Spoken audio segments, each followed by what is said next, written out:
Amigas y amigos, muy buenas tardes tengan todos ustedes. Los saluda con el afecto de siempre José Manuel Villalpando aquí una emisión más de su programa, La historia que quiero vivir, que, como ustedes bien lo saben y mucho lo agradezco, está disponible para ser visto, escuchado, oído simplemente o guardado para la mejor ocasión todos los sábados a partir de las 5 de la tarde a través del canal de YouTube de José Manuel Villalpando. Repito, los sábados a partir de las 5 de la tarde está disponible el programa que corresponde a cada semana, lo cual no es óbice para que en cualquier momento, en cualquier día, a cualquier hora, puedan ustedes visitar este canal y literalmente encontrarán centenares de programas anteriores. Así que, amigas y amigos, nuevamente mil gracias por estar aquí reunidos para platicar de historia. Les reitero, como siempre lo hago, que este es un programa que no tiene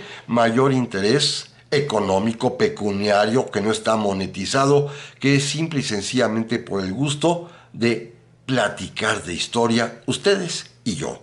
Naturalmente, eso sí, les reitero que están a sus órdenes las vías electrónicas que permiten comunicarnos, bien sea a mi correo villalpandohistoriador@gmail.com o a mi página de Facebook Villalpando la Historia, y claro, también en los comentarios que permite el propio canal de YouTube de José Manuel Villalpando. Perdón la insistencia. Amigas y amigos, al agradecer por supuesto el honor de su compañía, ¿les parece bien? Vamos a iniciar el programa de hoy. Y primero que nada, una súplica. Acabo de salir de una pavorosa gripa, así que espero y confío en su benevolencia por si la voz me llega a fallar, por si arrojo algún tipo de sonido gutural extraño. Insisto, estuvo dura la epidemia de gripa acá en la Ciudad de México en días pasados y yo fui una de las víctimas que me tuvo tumbado literalmente un par de días en cama. Así de delicado estuvo el asunto, con la nariz totalmente congestionada, con la garganta dolorida, pero espero ya estar mejor y poder hacer bien este programa. Segundo, en estos días anteriores recibí una serie de correos con motivo del último programa que transmitimos, en el que hablamos precisamente de una visión diferente histórica para resolver las polémicas que se suscitan actualmente con respecto a la relación de México y España. Creo que fue un programa, por lo menos recibido con interés, y que motivó algunos correos sumamente interesantes.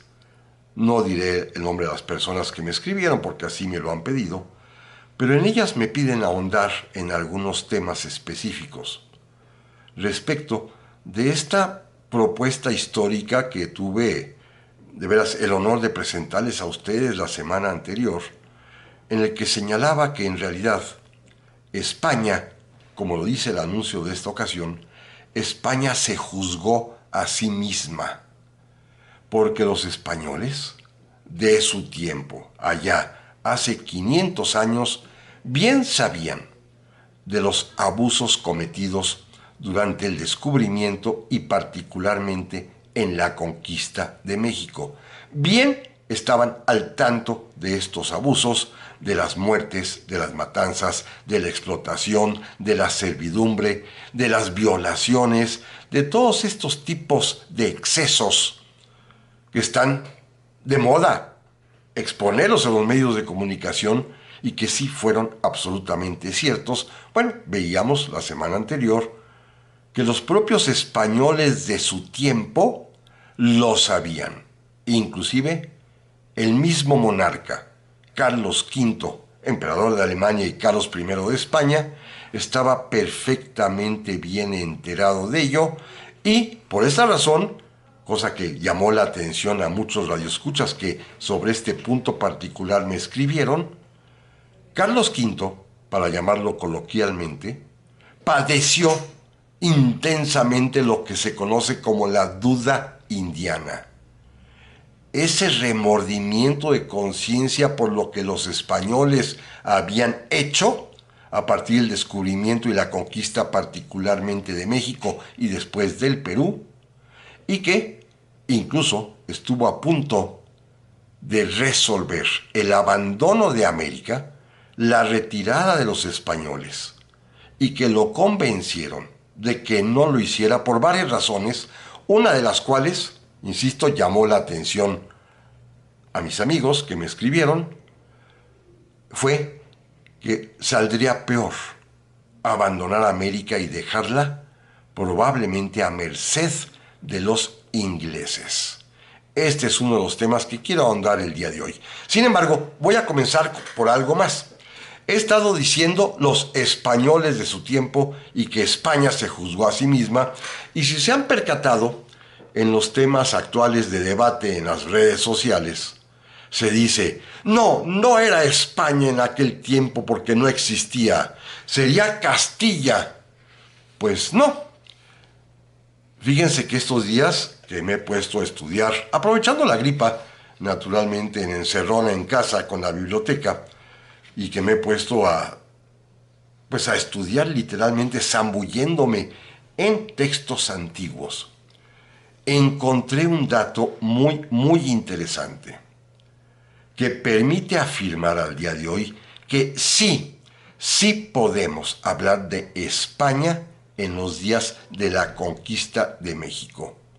De España como nación, como país, no solamente de Castilla, no, de España misma, y que está bien planteado el debate en el sentido de si España debe o no pedir perdón, que ese es otro asunto, pero sí es claro que debe ser España el sujeto indicado o indiciado en esta polémica. Miren, en el año de 1519, exactamente el día 5 de septiembre de 1519, Carlos V, primero de España, quinto de Alemania, pero ya sabemos quién es, Carlos V, expidió una real pragmática en la que él decidió autonombrarse Rey Católico de España, Rey de todos los reinos españoles, y los enumera. Las Españas, la España, la monarquía española, abarca los reinos de Castilla, de León, de Aragón, de Navarra, de Granada, de Toledo, de Valencia, de Sevilla, de Murcia, de las Islas Mallorcas, de las Islas Canarias, de las Indias, o sea, de América, y de las islas y tierra firme del mar Océano. Es decir, era efectivamente rey de todos estos reinos que él decidió, de su orden, como majestad, como soberano de todos, unificar ya bajo un solo nombre y llamarse a sí mismo Rey Católico de España, titular de la corona de la monarquía universal española. Es decir, en el año de 1519, exactamente el día 5 de septiembre, Carlos V crea el concepto de España que actualmente conocemos. Así que está perfectamente bien correcto decir que España conquistó a México. Quizá no España descubrió las Américas en la época de Cristóbal Colón en 1492, pero para 1521, cuando se consuma la conquista de México por Hernán Cortés, cuando finalmente cae derrotado el último Tlatoani Cuauhtémoc, sí es absolutamente correcto decir que fue España la nación conquistadora, porque desde 2 años antes, el 5 de septiembre, repito, de 1519, Carlos V dictó esta ley, una real pragmática, unificando todos los reinos españoles diversos en una sola monarquía española. Él ya es Rey Católico de España, así se llama a sí mismo Carlos V. Así que, en consecuencia, es absolutamente correcto pedir que España hable. No sé si para disculparse o no. Ahorita les vamos a dar argumentos a los propios españoles, porque también si los damos al lado mexicano, que efectivamente nuestra contraparte debe ser España, pues España tendrá que hablar, porque es correcto decir que es España. Y la monarquía española existe desde aquel tiempo.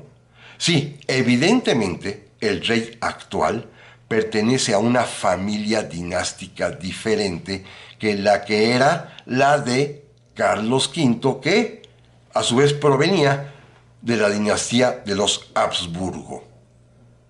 Para el año de 1700 hay un cambio de dinastías en España, llegan los Borbones por razones de que el último rey Habsburgo, Carlos II, no tuvo descendencia y su pariente más cercano era un sobrino nieto, hijo de una familia francesa que eran a su vez descendientes de una hermana de Carlos II.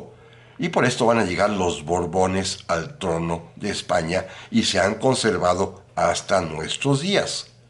Pero sí es España. Repito, no es la misma familia dinástica, pero sí hay la misma continuidad monárquica, que eso es sumamente importante. De esto se trata, de que la forma de gobierno establecida por Carlos V en 1519 es una monarquía y hay continuidad de monarcas desde entonces hasta nuestros días, claro, con los intervalos del régimen dictatorial de Franco, antes de la Tercera República, antes de una Segunda República que hubo, antes de una Primera República ahí incipiente, pero sin embargo ha habido monarca en España casi ininterrumpidamente desde hace 5 siglos. Así que es correctísimo hablar de la monarquía española como la que bajo su mando, bajo su imperio, se realizó la conquista de México. Así que este es un tema que quería yo de una vez ya dilucidar con ustedes, que encontré afortunadamente esta pragmática del rey Carlos V, del emperador Carlos V, declarándose rey católico de España. Todo esto lo hallé en una colección de libros muy interesante, muy importante, que se llama La recopilación de las leyes de los reinos de Castilla, en donde en 4 gruesos volúmenes están contenidas todas las leyes de Indias, las leyes que dictó la corona española para la América, llamándole en términos contemporáneos nuestra América, que para ellos eran las Indias, así en plural. No tiene caso pelearnos ahorita por el nombre, así se le llamaba, y esto son hechos consumados. Pero vamos al tema importante, que repito, me habían sugerido quienes me escribieron respecto a la cuestión de cuál sería el argumento por el cual Carlos V temió, le dio preocupación que Inglaterra entrara a América si España la abandonaba. Este es un tema bien interesante y que tiene además también un trasfondo histórico que vale la pena conocer.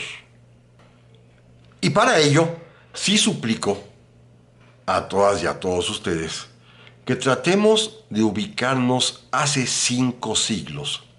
Es decir, con los criterios políticos, jurídicos, culturales de aquel tiempo y no con los criterios de hoy en día que son absolutamente diferentes.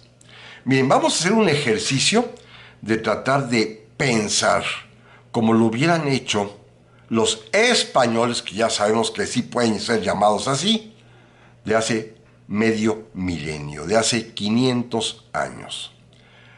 Para ellos, para los españoles de aquel tiempo, el derecho que tenían de haber apropiado para su corona lo que sería después la tierra americana, proviene de un regalo, de una donación que les hizo el Papa Alejandro Borgia, allá en 1493. Este va a ser el título el argumento fundamental que los españoles van a emplear para sentirse legítimamente dueños de América. Ya sé que desde el punto de vista contemporáneo, y aún desde el punto de vista de aquel tiempo, como lo vamos a ver, es un argumento bastante endeble. Sin embargo, según la política, el derecho y las cuestiones internacionales de aquel tiempo, para los españoles era absolutamente válido que el papa de su época les hubiese donado, les hubiese obsequiado, les hubiese regalado los territorios que después serían llamados América. Todo empezó mucho tiempo antes, mucho antes del descubrimiento, cuando seguramente ustedes bien saben que la Edad Media, allá en 1453, termina cuando el Imperio Otomano, los turcos, toman la ciudad de Constantinopla y cierran el paso hacia el oriente. Ya los europeos habían viajado hasta China, por toda Asia, gracias a Marco Polo, aquel famoso descubridor del siglo XIII, y ya había comercio con todas estas naciones entre Europa y el continente asiático, inclusive con el Extremo Oriente. Y de pronto, en 1453, los turcos toman Constantinopla, Bizancio, y se cierra el paso hacia el oriente. Y entonces, en ese momento, el país marítimamente más aventajado, el país que tenía, digámoslo así, la mejor marina y los marineros mejor preparados, era Portugal. Claro, por su condición geográfica de estar literalmente volcado sobre el litoral atlántico de Europa. Los portugueses van a comenzar a viajar hacia el sur. Y seguramente todos hemos oído hablar, por ejemplo, de Bartolomé Díaz, de Vasco de Gama, estos viajeros portugueses que con sus barcos recorren la costa de África, bajan hacia el sur del, digámoslo así, del mundo, luego suben por el Cabo Buena Esperanza y van rodeando toda la costa africana y luego la asiática hasta llegar a la India. Y se reinicia el comercio. Esto es lo que en su tiempo se llama la Ruta del Sur, que por efecto de la creencia, fíjense bien, esto es bien importante, de que en aquellas épocas el Papa, el obispo de Roma, es el representante de Cristo en la tierra y que tiene potestad, que tiene poder sobre los príncipes cristianos, el Papa le otorgó a Portugal el derecho exclusivo y único de explotar la ruta comercial del sur. Para el Papa solamente Portugal puede viajar a Oriente por esta ruta comercial, que es la única libre además, la única disponible, porque por el Mediterráneo se topan con los turcos y ya no pueden continuar más adelante. Así que la mejor y única manera de comerciar con Oriente, en una época en que ya se apreciaba todos los productos que venían de Oriente, de la India específicamente, como la seda, la canela, en fin, las especias, va a ser Portugal el único que tenga derecho.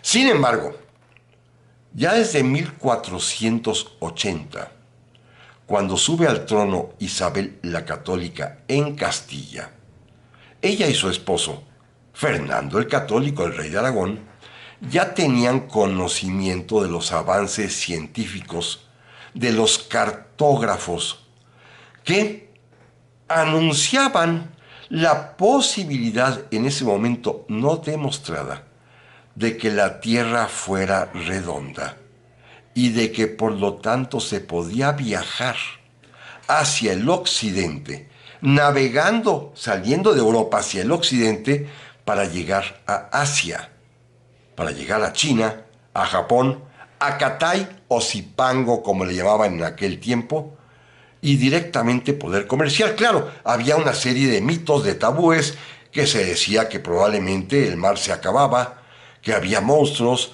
que los barcos se perderían, que la gente moriría en aquellas travesías. Y esto, cuando hay una guerra entre Portugal y Castilla, para no entrar a la historia de manera muy larga, va a motivar que al final de cuentas, para establecer la paz, firmen el rey de Portugal y la reina de Castillas el Tratado de Alcazobas de Toledo, fíjense bien, donde por sugerencia del rey Fernando el Católico, que era muy listo, la reina Isabel decide reconocer la ruta del sur, la que ya hablamos hace un momento por África, a favor de Portugal, para que sea Portugal el único titular que puede explotarla, y a cambio les pidió que le reconocieran a Castilla, todavía Castilla, la ruta de Occidente. El rey de Portugal dicen que se rió, se carcajeó de la petición de Isabel, porque hacia el occidente no hay nada. El rey de Portugal era bastante ignorante, y en cambio los reyes católicos ya sabían de la redondez de la tierra. Y no tuvo empacho en firmar, y le dieron a Castilla la titularidad de la ruta de Occidente. Por ello, cuando Cristóbal Colón les presenta su proyecto ya en 1492, un proyecto bien aceptado, porque los debates con Fernando el Católico y con los sabios no fue acerca de si la tierra era redonda o no, sino de la anchura de la tierra. Cristóbal Colón aseguraba que en un mes iba a llegar a las Indias, y los sabios españoles decían que no, que tardaría 3 o 4 meses. Fíjense algo interesante, nadie sabía, eso sí, que se iban a tropezar con América, con un continente que nadie sabía de su existencia. Un continente, sí, al cual ya habían llegado europeos, lo sabemos, los famosos vikingos, pero los vikingos jamás regresaron a Europa para contarlo. Por lo tanto, se desconocía su existencia.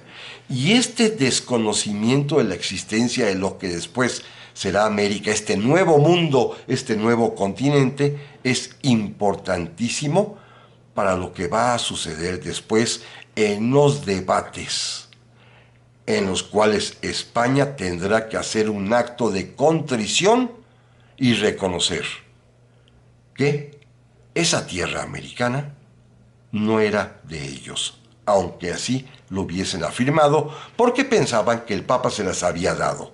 ¿Por qué creían esto? Bueno, en ese mismo año, 1492, cuando Cristóbal Colón regresa de su primer viaje, tuvo la osadía, primero, en lugar de presentarse a los reyes católicos con la gran noticia de que había descubierto tierra firme, todavía no saben qué es, fue a decírselo al rey de Portugal, que antes lo había despreciado. Le enseñó su diario de navegación, sus cuadernos de bitácora, y el rey de Portugal, que eso sí era un buen marino, comprobó que Cristóbal Colón, para regresar de aquellas tierras, había tenido que navegar forzosamente, por culpa de la corriente del Golfo, en la ruta llamada del sur, que le pertenecía solamente a Portugal. Fíjense qué argumentos, Esto va a ser suficiente para que el rey de Portugal se indigne y vaya ante el Papa para reclamar de que España, a través de su enviado Cristóbal Colón, Castilla para ser exactos, había usurpado la ruta del sur. El Papa, Alejandro Borgia, que es un papa español aragonés, que había sido tutor del rey Fernando el Católico, para quedar bien con ambas naciones, muy cristianas las dos, Castilla y Portugal, decidió dictar en el año de 1493 la llamada bula intercetera, o bula de donación, o bula de partición. En ella dividió al mundo nuevo, una parte para Castilla y otra parte para Portugal, que andando el tiempo, cuando no se conformaron, va a permitir que todo el Brasil sea posesión portuguesa. Simplemente vean un mapa y fíjense en esta posición geográfica del Brasil, que es una saliente pronunciada del continente americano. Esto le va a tocar a Portugal y el resto le tocaría a Castilla. El Papa donó esa tierra a Castilla y Portugal. ¿Por qué lo hace el Papa? Porque en la creencia de aquel tiempo, fíjense bien, es el principio de la época moderna, el principio del Renacimiento. En las creencias de aquel tiempo, el Papa, el obispo de Roma, el vicario de Cristo, es el que ejerce supuestamente los poderes del propio Jesucristo. Si a Cristo se le atribuía el Rey del mundo, Cristo Rey, pues su representante, su vicario, aquí en la tierra, es el Papa, y las naciones cristianas de la Europa de aquellos años le reconocían potestad, poder, el ser un árbitro entre las naciones y poder imponer a los príncipes cristianos deberes, obligaciones y otorgarles derechos. Por esta razón, el Papa regala esas tierras a Portugal y a Castilla. Después ya vendrá el debate de si eran suyas o no, ese es otro asunto, pero en principio esto nos permite saber por qué los reyes de España se sienten dueños de América, porque el Papa se los regaló. ¿Tenía derecho o no? Ese es otro asunto que ahorita platicaremos de él, pero en principio la razón fundamental es que la monarquía española argumenta a su favor que el Papa les obsequió, les donó los territorios americanos. No se vayan, amigas y amigos, que en un momento más volvemos con este tema. Ya estamos aquí, amigas y amigos, para la segunda parte de este programa, en el cual estamos ahondando un poco más en el tema que platicábamos hace 8 días sobre que España se ha juzgado a sí misma ya desde el siglo XVI, reconociendo las matanzas, la explotación, los abusos, en fin, todo lo que sucedió hace 500 años en América y particularmente en México, y aclaramos ya que sí se puede hablar de España. Pero bueno, déjenme avanzar en el tema que estamos platicando acerca de por qué los españoles de su tiempo se sentían dueños de América, legítimamente dueños de América, y esto porque el Papa, según las creencias, el derecho, la política de su tiempo, de hace medio milenio, de hace 500 años, el Papa tenía poder para hacerlo. No digo que esté bien o mal, es lo que así se creía, así se estilaba en aquellos años. Así que, fíjense, lo interesante de todo esto es que el Papa Alejandro Borgia, en la famosa bula intercetera o bula de donación, le cedió, le obsequió, le regaló a España, a Castilla en ese momento, los territorios americanos por los cuales se sienten los monarcas españoles dueños, señores, soberanos de esos espacios. Ahora bien, lo interesante, y esto vamos a relacionarlo con la afirmación que hacíamos en el programa anterior y al principio de este, respecto de que Carlos V había sentido remordimiento una vez que le platicaron todo lo que habían realizado los españoles durante la conquista de México particularmente. Sí, sentía remordimiento. Sí, sentía verdaderamente que habían hecho mal. Así se lo habían demostrado, primero, desde la propia denuncia, tiempo antes, del fraile Antón de Montesinos, que inclusive fue a la propia España, todavía antes del abuelo de Carlos V, ante Fernando el Católico, para plantearle el maltrato que se estaba dando a los naturales. Pero después, el propio Carlos V ya había tenido la oportunidad de escuchar, por una parte, a Fray Francisco de Vitoria, que había llegado a la conclusión de que la conquista había sido injusta y legítima, entre otras cosas porque no tenía derecho de ocupar militarmente por la fuerza un territorio que no era suyo, porque Vittoria es el primero que le dice que es un error considerar la donación del Papa como válida, porque el Papa, dice Francisco de Vitoria, un español profesor de la Universidad de Salamanca, dice que el Papa no tiene ningún derecho porque ese mundo era desconocido.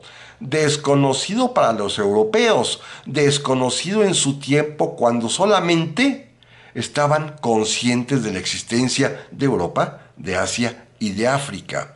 Se desconocía la existencia de un nuevo mundo, de América como la llamamos hoy en día, porque al parecer, y voy a decir una blasfemia, pero era usual en aquellos años, este nuevo mundo era también desconocido para Dios, porque no aparece en la Sagrada Escritura y porque sus habitantes tampoco aparecen enunciados en las tres categorías raciales que la propia Biblia señala con los hijos, pues, de Noé, que cada uno funda una raza, la blanca, la amarilla y la negra.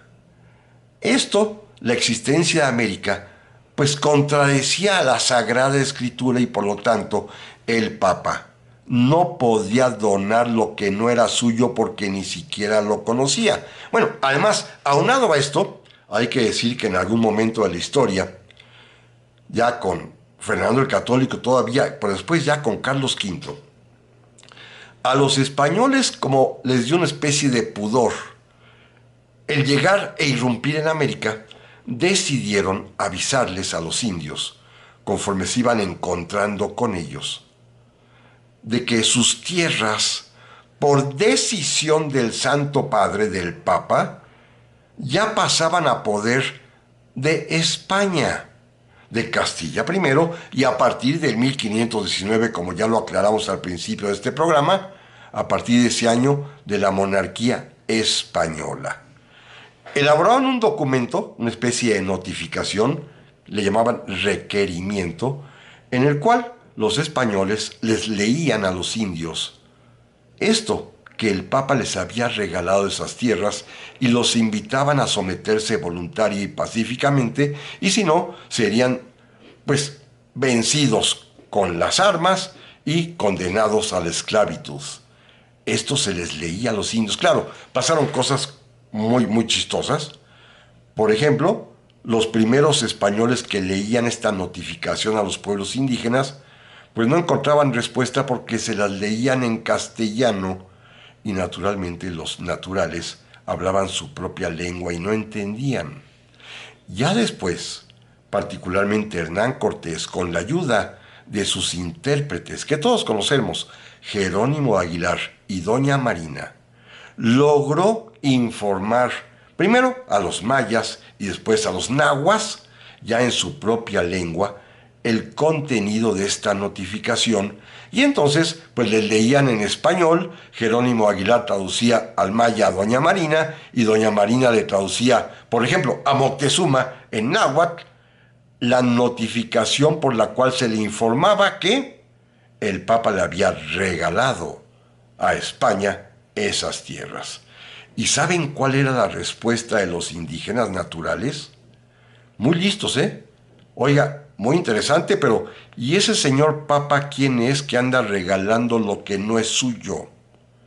Para los naturales era clarísimo que el Papa no tenía potestad ni poder para obsequiarle a los españoles algo que no le pertenecía. Esto es de absoluta y elemental lógica, lógica simple, ni siquiera de jurídica, de derecho, lógica simple. Pero bueno, en la creencia europea, insisto, el Papa sí tiene este poder. Y fíjense, lo más interesante de todo es que el Papa, en este poder que tiene de otorgar tierras a los príncipes europeos, de resolver sus controversias, de imponerles derechos y obligaciones, una más que el Papa hacía uso era que a Portugal y a Castilla, o sea, a España, cuando les obsequió, cuando les donó el continente americano, también le impuso a los demás príncipes cristianos, es decir, a los demás reyes de Europa, la obligación de no intervenir, la obligación de no viajar a América, la obligación de no obstaculizar a España y a Portugal. Una obligación, como se dice técnicamente, universal de respeto a lo que se había otorgado, a lo que se había concedido a España y a Portugal. Y entonces los demás príncipes cristianos no podían viajar. Sus naves, por supuesto, sus hombres, sus marinos, a lo que después se llamaría América. Y esta es la cuestión importantísima. Decía yo al principio que Carlos V en su remordimiento estaba preocupado de que si abandonaban a América los españoles, los ingleses podrían ocuparla. ¿Por qué era su preocupación? Pues porque los ingleses ya no obedecían al Papa. Esto es fundamental. Todos hemos escuchado la historia de los reyes de Inglaterra, particularmente de Enrique VIII, que estaba casado originalmente con la reina Catalina de Aragón, hija de los reyes católicos, y que después va a intentar un procedimiento de divorcio, de separación de ella, pidiéndole al Vaticano, a Roma, que los divorciara, y Roma se negó. Lo cual es el pretexto nada más, para que el rey Enrique VIII separe a Inglaterra de la obediencia de Roma, de la obediencia cristiana, funde su propia religión, la denominada anglicana, se declare a sí mismo cabeza de la iglesia y ordene que a partir de ese momento Inglaterra ya no obedece al Papa. Y con esto, el pretexto es el matrimonio que logra anular con Catalina de Aragón y ya se casa con Ana Bolena. Todo esto, al parecer, es una historia de amor y de desamor. Pero en el fondo, lo verdaderamente importante, lo que oculta esta historia, cuyo pretexto son la reina Catalina y la nueva reina Ana Bolena, lo que hay en el fondo de esto es que Enrique VIII es rey de Inglaterra, que ya comienza a ser poco a poco una incipiente potencia marítima y que está dispuesto a que sus barcos comiencen a surcar el océano Atlántico porque ya sabe de la existencia de las riquezas de América e Inglaterra quiere también ser parte de ese botín, de esa nueva manera de encontrar riquezas, fama, fortuna en el nuevo mundo. Y por ello, para poder viajar, para poder libremente mandar sus barcos a ese nuevo continente, Inglaterra tiene que desobedecer al Papa, separarse de la obediencia papal para que sus marinos puedan, sin problema alguno, viajar hacia América. Esto es lo que va a querer, va a pretender en realidad Enrique VIII. Y lo consigue, ¿eh? Y gracias a eso más adelante comenzarán los famosos viajeros ingleses, los peregrinos, a llegar a las costas del norte de América, lo que hoy es Massachusetts y las demás originales colonias inglesas de lo que será después Estados Unidos, y establecerse allí. Esto es lo que quiere hacer Enrique VIII y lo va a conseguir. Separarse de la obediencia de Roma para que sus propios compatriotas ingleses puedan ir a América, porque de otra manera lo tendrían prohibido y caerían en desacato a las órdenes del Santo Padre, cosa que a Enrique VIII le importó un comino. Por eso se separó. Y por eso Carlos V está temeroso de que puedan llegar los ingleses, porque los ingleses ya no obedecen al Papa, los ingleses ya están listos para viajar y ya sabían cuál era la mentalidad inglesa con respecto a los indígenas, porque el mejor indio muerto perdón, el mejor indio es el indio muerto, como decían los propios británicos en su momento. Por todas estas razones interesantes que me han pedido que profundice en ella, pues ustedes pueden darse cuenta que en el pensamiento de hace 5 siglos, las cosas pues tenían este grado de complicación. Y Carlos V decide pues no abandonar América porque su interés primordial era, ya para ese momento, después de todo lo que le dijeron, la protección de los indígenas. Miren, ya estaba totalmente consciente por lo que le habían dicho, por ejemplo, Fray Francisco de Vitoria y particularmente Fray Bartolomé de las Casas.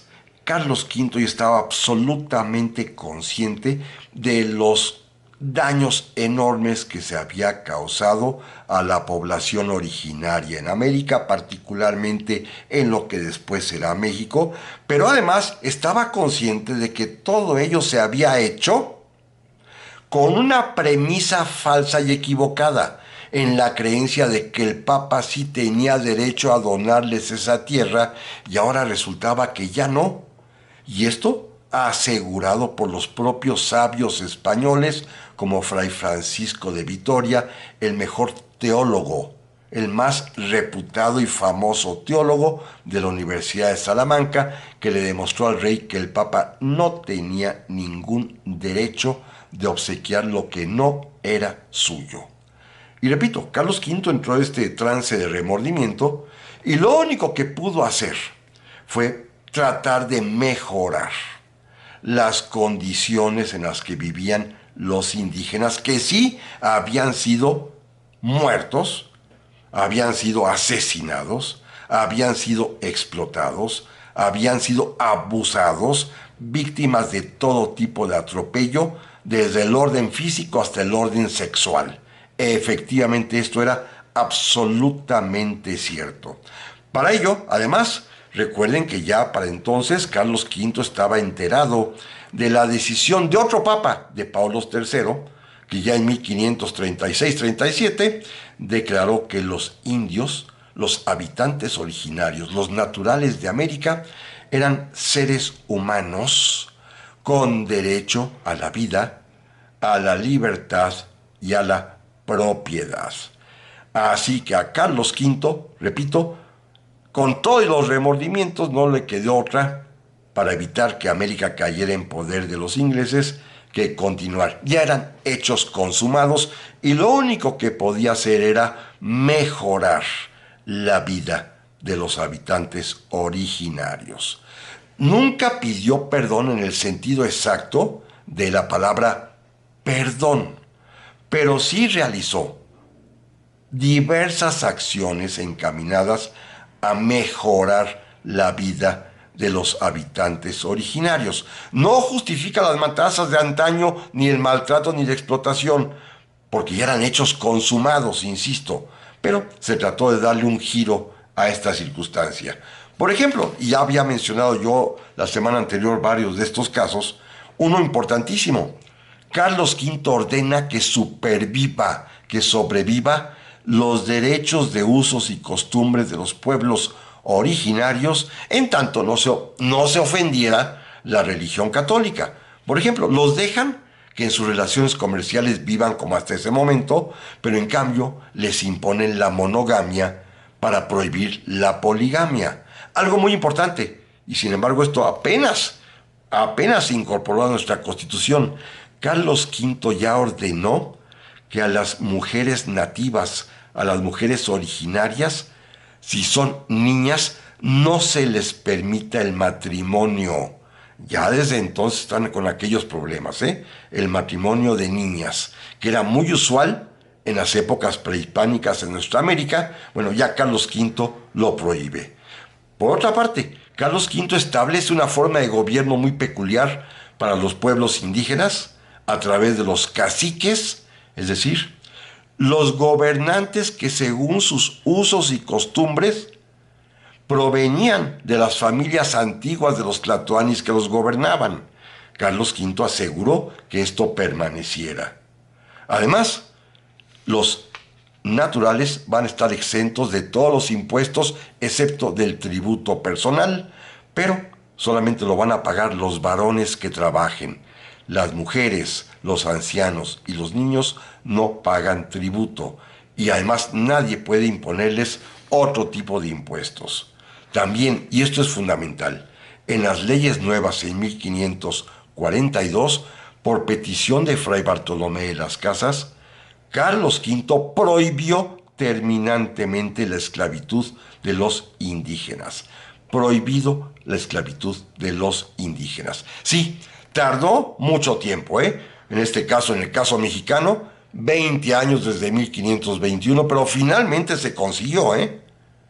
Originalmente, los españoles hacían esclavos a los habitantes originarios y Carlos V los libera. Y algo sumamente importante, para que pudieran vivir como hasta entonces lo habían hecho, y al enterarse de que los aztecas, por ejemplo, los nahuas, pero todas las naciones prehispánicas cultivaban la tierra bajo el sistema comunal, llamado entre nosotros los calpulis, que son tierras comunales, propiedad de los pueblos, de los barrios, de las comunidades, y en la cual todos participaban trabajando y percibían los frutos del trabajo de manera colectiva común. El rey Carlos V ordenó que se ratificara la propiedad comunal de los pueblos, de los barrios, como lo tenían antes de la conquista. Si los aztecas y los mayas y los purépechas tenían derecho a la propiedad comunal, el rey Carlos V decidió que ésta fuera ratificada en sus términos. Y además, le ordenó al virrey que fuera el protector de los indios, y para convertir esto en un asunto práctico, dispuso que se crearan los juzgados de indios por toda América, en el cual se aplicarían las leyes precisamente derivadas de los usos y costumbres indígenas. Jueces de indios a cargo del virrey, que es nombrado protector de los indios. Este es el gran esfuerzo que intenta Carlos V. Y déjenme rematar con otro hallazgo que hice en estos días. Igualmente en las famosas leyes de Indias, en la recopilación de las leyes de Indias, me encontré un par de leyes, ya del hijo de Carlos V, del rey Felipe II, rey de España, como su papá también lo fue, rey de la monarquía española, dos leyes que dictó Felipe II en el año de 1563.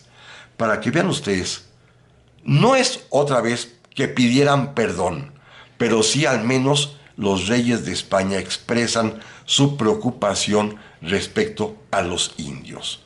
La primera ley dice esto: por lo que deseamos favorecer y hacer bien a los indios naturales de nuestras Indias, sentimos mucho cualquier daño o mal que se les haga, por lo cual encargamos que con particular afecto y cuidado procuren siempre y provean lo que convenga para la conversión y buen tratamiento de los indios, de forma que a sus personas y a sus haciendas no se les haga mal tratamiento ni daño alguno, antes en todo, sean tratados, mirados y favorecidos como vasallos nuestros, castigando con rigor a los que lo contrario hicieren, para que con estos los indios entiendan la merced de lo que deseamos hacer. Esto opina el rey Felipe II y lo ratificó en otra ley del mismo año de 1563, en donde dice: uno de los mayores cuidados que siempre hemos tenido es procurar, por todos los medios, que los indios sean bien tratados. Y porque contra el rigor de la sujeción y servidumbre, elegimos por medio conveniente la libertad de los naturales, disponiendo que universalmente la gocen, la libertad, para que con la suavidad más eficaz a esta libertad se agregue un buen tratamiento. Mandamos a nuestros virreyes que tengan siempre mucho cuidado y se informen de los excesos y malos tratamientos que se hubieran hecho o se hicieran a los indios, que están incorporados a nuestra real corona, castigando a los culpables con todo rigor y poniendo remedio en ello, y procuren sean muy bien tratados, amparados, defendidos y mantenidos en justicia y libertad como súbditos y vasallos nuestros. Es decir, en 1563 podemos dar por terminadas las polémicas que allá en el siglo XVI, y se reconoce en ellas finalmente que los indios son libres y que tienen derecho a la propiedad y a la libertad, a la vida y a todo por mandato del rey Felipe II. Sí, tardaron muchos años, en el caso mexicano, de 1521 hasta 1563, casi poco más de 40 años, pero se consiguió. Nunca pidieron perdón los reyes de España en el sentido literal de la palabra, pero se hicieron cosas tendientes a mejorar la vida, la condición de los indios. Naturalmente, como ya lo decíamos al principio, sí se trata de explotación, sí hubo abuso, sí hubo verdaderamente pues una matanza en su momento inicial,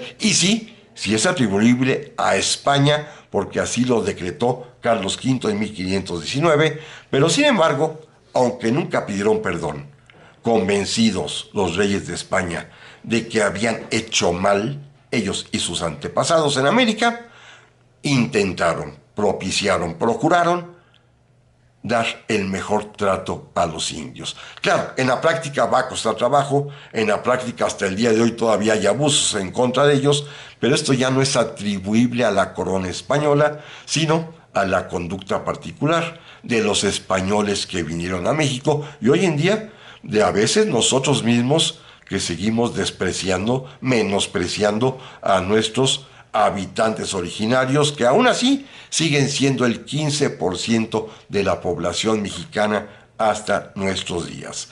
Este es el tema que quería yo plantearles, simplemente aclarar estas cuestiones gracias a la amable súplica que me hicieron diversos amigos a través de correo electrónico, y pues simplemente reiterar que utilizar, eso sí, criterios actuales para juzgar al pasado no es correcto.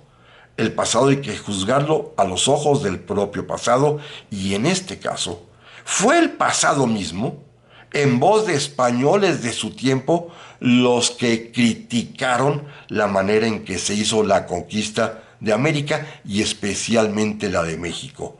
Lo que sucedió en México hace 500 años fue motivo de la crítica, del estudio, de la reprensión de los propios españoles, que así se los hicieron ver a sus reyes, para que no hubiera duda alguna de lo que había sucedido.